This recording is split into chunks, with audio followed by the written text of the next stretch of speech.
Hi, Mystery Recapped here. Today, I am going to explain a Chinese youth romance film called Sweet Combat. Spoilers ahead, watch out, and take care.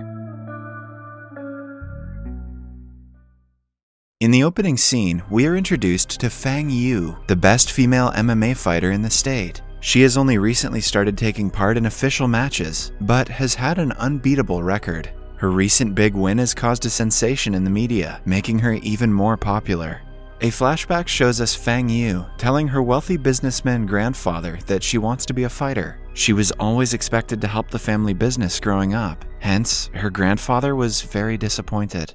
Then, we are introduced to Ming Tian, a young man living in Macau. He has two younger siblings currently studying in middle school. The kids are Ming Tian's responsibility since their mother abandoned them and their father passed away. His brother loves watching MMA fights on TV, and his favorite fighter is Fang Yu, who he refers to as the Queen.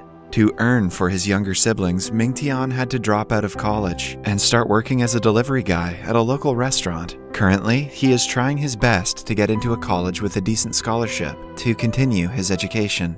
One day at work, he is asked to deliver food to a local martial arts teacher. The job is difficult because the place is 20 minutes away, but the receiver wants the food in less than 15. During the time of pressure, we get to see Ming Tian's great sense of direction. He has basically memorized every street and shortcut in the city, which helps him do his job efficiently. When almost at the destination, he sees a poor street vendor trying to collect fruits that have fallen from her cart. As he helps her, the cart runs down the street. This is when the MMA fighter Fang Yu appears in the scene and kicks the cart to stop it from moving further. It does more damage than good as the cart breaks and all the fruits are destroyed. When asked to apologize to the vendor, she simply hands her a bundle of money for the damage and walks away. Ming Tian huffs at the rude girl and continues his way to make the delivery. Fang Yu then goes to her former martial arts teacher and asks him for help. She is being pressured by her family to leave MMA and join their business. Confused, she wants him to make the decision for her, but the teacher refuses to do it, as the decision is hers, and hers alone, to make.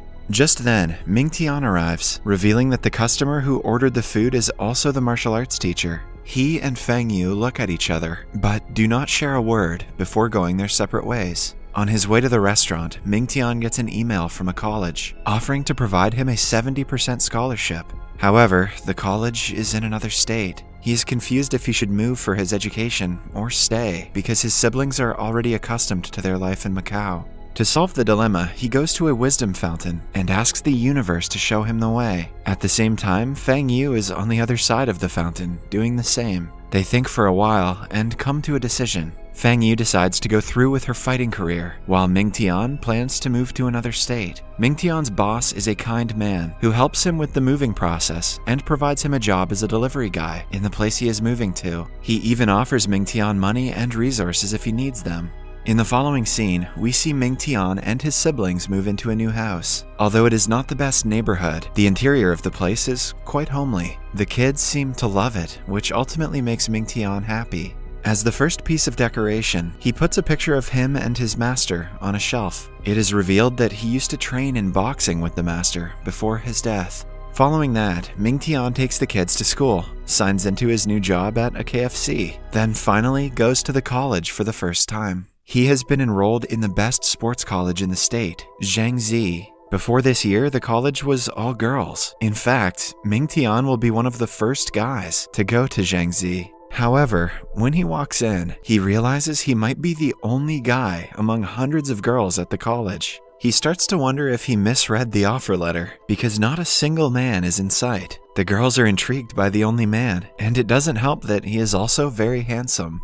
Suddenly, he bumps into Xiao Mi, a tomboyish student who loves to box and skate. Ming Tian mistakes her for a guy and instantly starts chatting about how grateful he is to find another male. Instead of correcting him, Xiao Mi simply puts a tiny pink clip on her hair and introduces herself. A shocked Ming Tian apologizes before she skates away while glaring at him. The president and a teacher named Mr. Wang are worried because initially 10 men had applied to the college, but after taking a tour and seeing only girls, all of them requested a transfer. Currently, Ming Tian is the only one left. The president orders Mr. Wang to do whatever it takes to keep him content, so he won't leave. They want to expand the college's horizons, and the presence of male students will take a huge part in that. Outside, the girls start going crazy because of Mingtian. They block his way, offering help that he clearly doesn't need. One of the girls and Xiaomi get into an argument regarding who gets to take Mingtian to the principal's office. The conflict only ends when he tricks them into looking the other way and runs away. While he is at it, he happens to bump into Fang Yu. He instantly recognizes her as the rude girl from Macau. She accidentally cuts his hand with her bag and gives him money to apply a band-aid to it. Mingtian is furious at her materialistic behavior. He demands an apology, but to Fang Yu, money is superior to an apology. Before leaving, Mingtian calls her a mannerless freak, which triggers a childhood trauma in Fang Yu. A flashback shows us that Fang Yu kicked the cart that day to save a little girl crossing the road in front of them. Her intentions were pure, but it caused the street vendor to suffer a loss. In class, Mingtian sits among several girls and is clearly uncomfortable. The girls cannot help but stare at him, even though he doesn't fancy the attention. Meanwhile, Xiaomi and Fang Yu are training together in the college's boxing club. It is revealed that they are best friends who share a common interest in boxing. Xiaomi sees that something is bothering Fang Yu. On being asked, Fang Yu claims that the new guy's harsh comments made her rethink her behavior.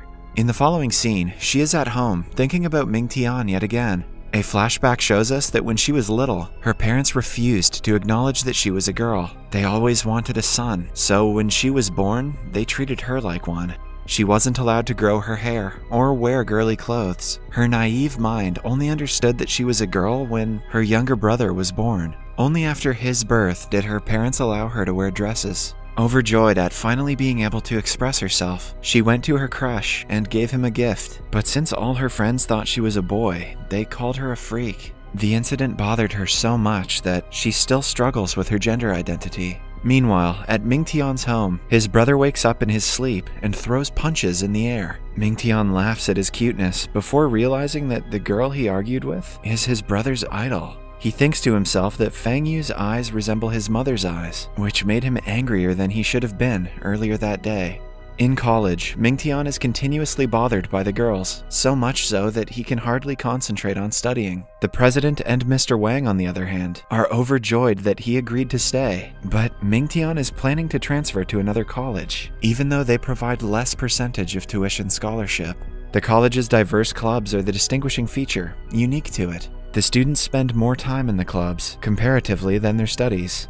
In the clubs, their talent and skills are polished and showcased at an international level. Some girls take boxing, some take taekwondo, some gymnastics, and so on. Fang Yu and Xiaomi are in the boxing club. The freshmen are encouraged to take a tour of all the clubs to choose one that they would like to join. During the tour, Mingtian checks out the boxing club and finds Xiaomi and Fang Yu fighting. He is mesmerized by Fang Yu's skills that are very similar to his master's. He assumes that she must have trained with the same master, but dismisses the thought. The girls force Mingtian to be in their clubs and even fight each other for the same reason. To get rid of them, Mingtian disregards his interests and decides to join the swimming club, the one with the fewest members. He confidently goes to the pool and takes a dive, waiting for the instructors to arrive. But strangely enough, the pool is filled with several fish. A woman informs him that the club has been disbanded due to low enrollment, and the swimming pool has been modified into an ecological pool. This is the last straw for Mingtian. He decides to transfer to another college, even if it means paying more tuition fees. He brings his concern to Mr. Wang, who begs him to stay.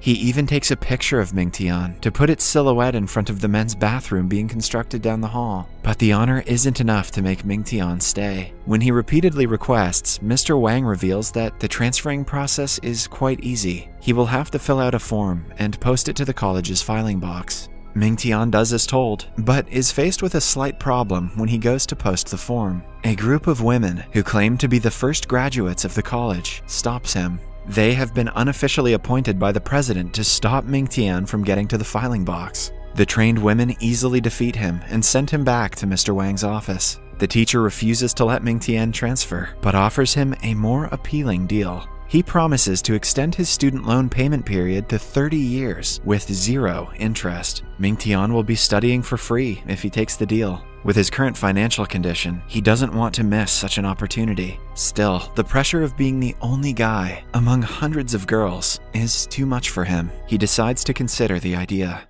Later, Mingtian goes to a bathroom to change, but it turns out to be women's. He bumps into a naked Fang Yu, who kicks him to the ground. As the two argue, Xiaomi barges in and assumes they were doing something fishy. The two dismiss her before Mingtian walks away. In the following scene, we see Xiaomi, Fang Yu, and their rival from the Taekwondo class at an ice cream parlor, arguing about who gets the last scoop of the strawberry flavor. Meanwhile, Mingtian is on his way to deliver food when he notices a bully dragging a kid across the street. He helps the kid run away, but is in turn caught by the bullies. They take him to a field and threaten him until the girls arrive on the scene. Initially, they try to solve the problem by talking, but when the bullies start getting handsy, they get into a fight. After a long and entertaining struggle, the girls and Mingtian manage to chase them away. Mingtian is beyond grateful to them and befriends them after the incident. Because of the girls, college life doesn't seem that bad to him. Even though he might face problems on the way, he decides to terminate his transfer and stay at Jiangxi. The very next day, he accepts Mr. Wang's offer, much to the teacher's delight. With his new friends and added advantages, Mingtian hopes to have a smooth college life for the next 4 years. Subscribe for more videos like this, turn on notifications, and leave a like to help the channel out. Thank you for watching.